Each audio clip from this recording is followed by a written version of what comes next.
Well, the House took a significant step forward in the impeachment inquiry of President Trump. Lawmakers approved a resolution 232 to 196, largely along party lines, to formalize the rules and guidelines for the public phase of the impeachment probe. The 8-page resolution lays out the format for open hearings and would allow the president or his counsel to participate in impeachment proceedings held by the House Judiciary Committee.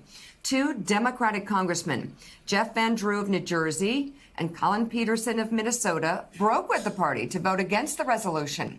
Both represent districts that Donald Trump won in 2016. Independent Congressman Justin Amash also voted with the Democrats. Up until this point, Republicans have largely complained about the impeachment process being behind closed doors. But House Intelligence Committee Chairman Adam Schiff told MSNBC last night that the process of releasing transcripts can now begin as early as next week. House Speaker Nancy Pelosi defended the resolution on the House floor during a news conference and with an appearance on late-night television, framing the investigation as a constitutional duty that must be carried out fairly. It provides the president and his counsel opportunities to participate, including presenting his case, submitting requests for testimony, attending hearings, raising objections to testimony given, cross-examining witnesses, and more. And contrary to what you may have heard today, we give more opportunity to his case than was given to other presidents before. I don't know why the Republicans are afraid of the truth. Every member should support allowing the American people to hear the facts for themselves. Benjamin Franklin came out, they said, Mr. Franklin, what do we have, a monarchy or a republic? And they said, a republic if we can keep it. And here, this right in the here and now, we are keeping the republic. From a president who says Article 2 says I can do whatever I want. Not so. It's about fairness. Because, as I said, this is about the Constitution and how we go forward with this. And no decision has been made to impeach. That's what the inquiry is about. But how we go forward is a test for us to do so worthy of the Constitution, and worthy of our founders' sacrifice when they established this Constitution. It's Nancy Pelosi. So John Meacham, I'm still stuck on the fact that not a single Republican voted to launch this inquiry. Obviously, Democrats did to vote. They voted to launch the inquiry on Bill Clinton, Richard Nixon. Quite a few Republicans obviously engaged early on in that process. But here we have already had a president who has lied about the phone call, a president who has lied about the quid pro quo, a president who has lied about the, quote, transcript, a president who has lied already and been caught about seeking dirt on Joe Biden's family, a president who has lied about twisting and retching U.S. foreign policy and assistance to a Democratic ally under attack by Vladimir Putin for his own political purposes, and not a single Republican finds this worthy of inquiry. Where does that put us as a republic?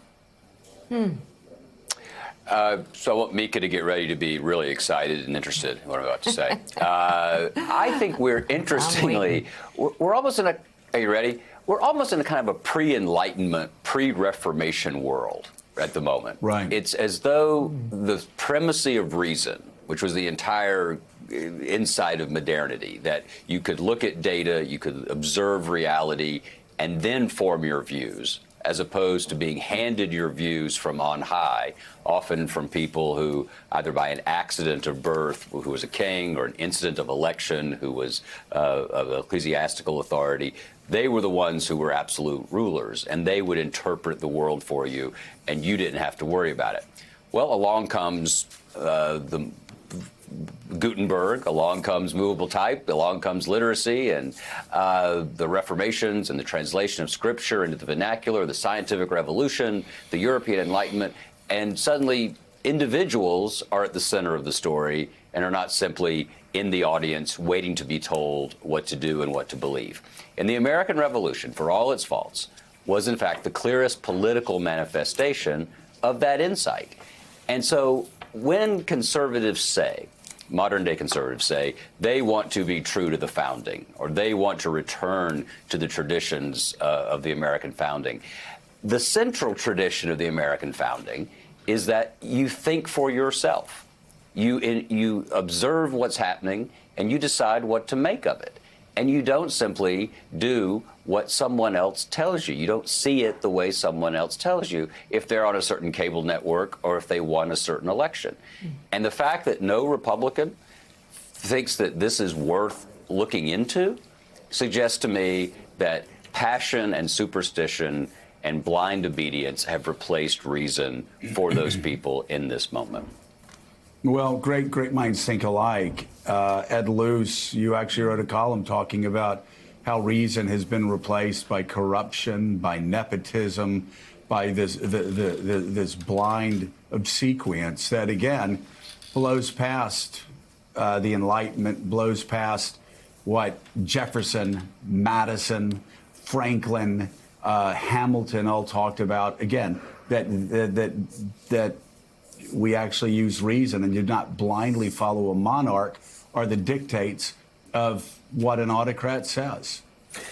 Yeah, what my column looks at is the really striking parallels between Trump's America today and the way the president is conducting himself, and the sort of ripe corruption of late medieval Rome under the Borgias and the Medicis when they used to buy the popeship, which it was sort of plagued by three sins. One was simony, the sale of office, and one can't but think of Gordon Sondland, the ambassador to the EU, and his $1 million donation to the Trump inaugural committee. No diplomatic experience. Simony is rife. Another is nepotism, which of course popes would use to give jobs to their illegitimate children, but they'd call them nephews.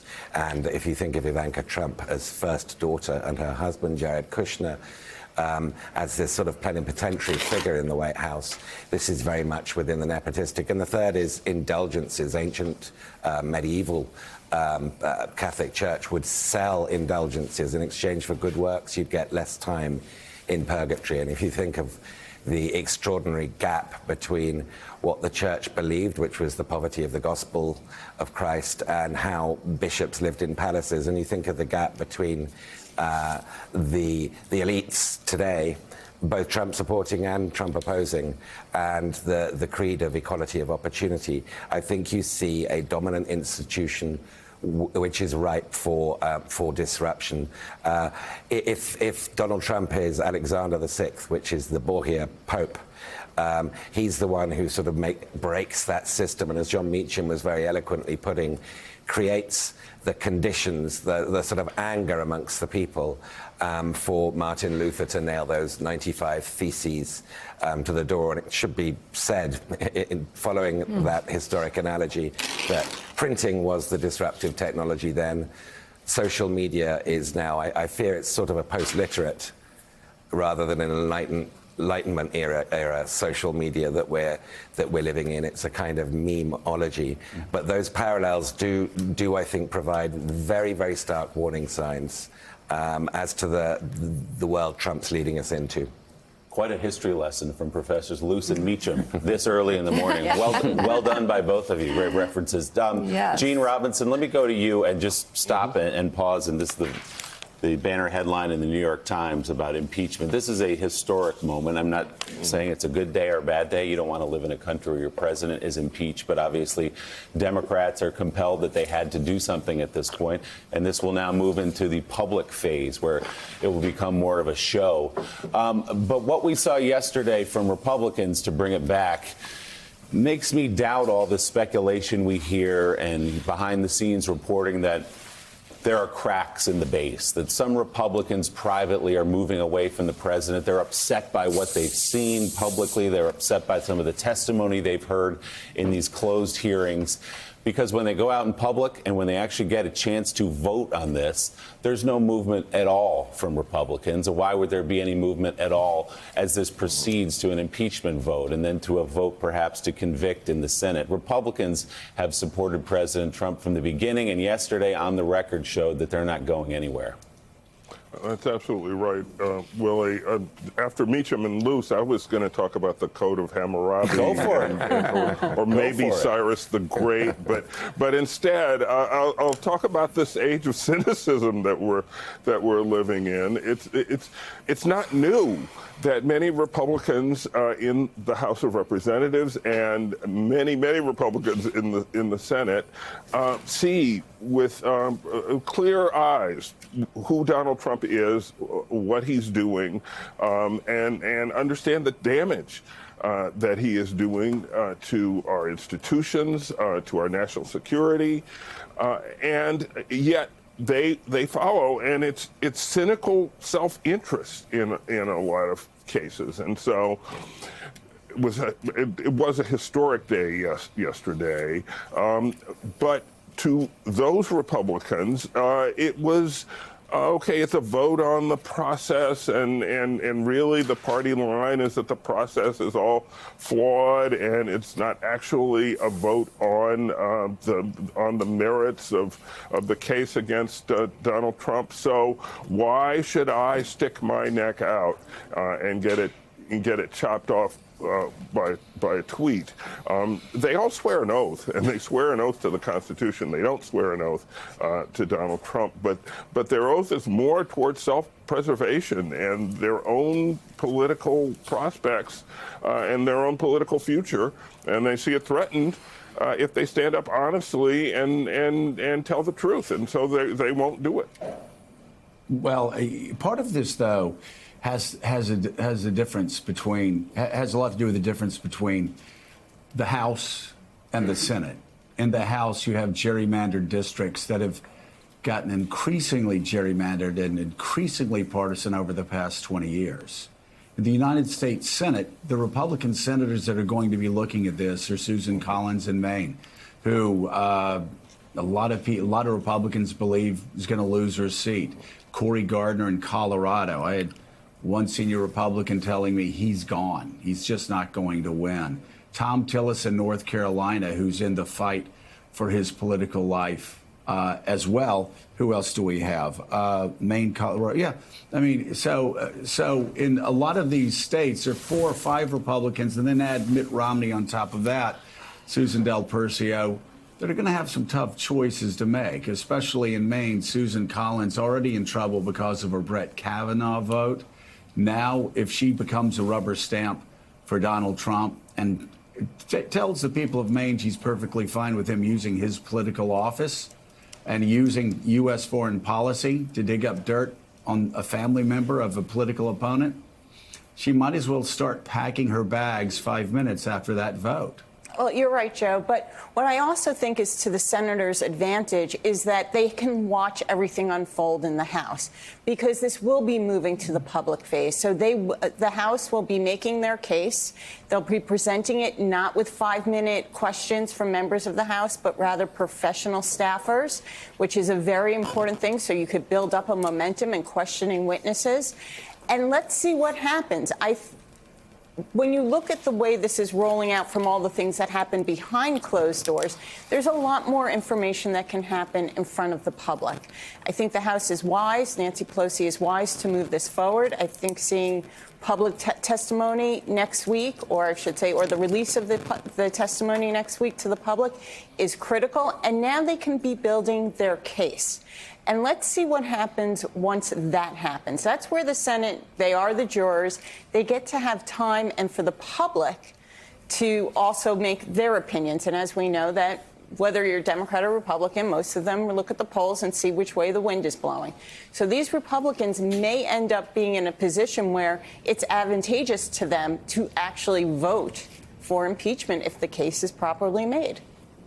Well, let's see what happens. This certainly yesterday was a big step. Let's see what happens if John Bolton does, in fact, testify. His attorney was in federal court yesterday for another client, but suggested John Bolton would also ask the federal court system whether he should comply with the subpoena or not. I suspect they will tell him to do that, and then that testimony actually could be extraordinarily significant. Thanks for checking out MSNBC on YouTube, and make sure you subscribe to stay up to date on the day's biggest stories. And you can click on any of the videos around us to watch more from Morning Joe and MSNBC. Thanks so much for watching.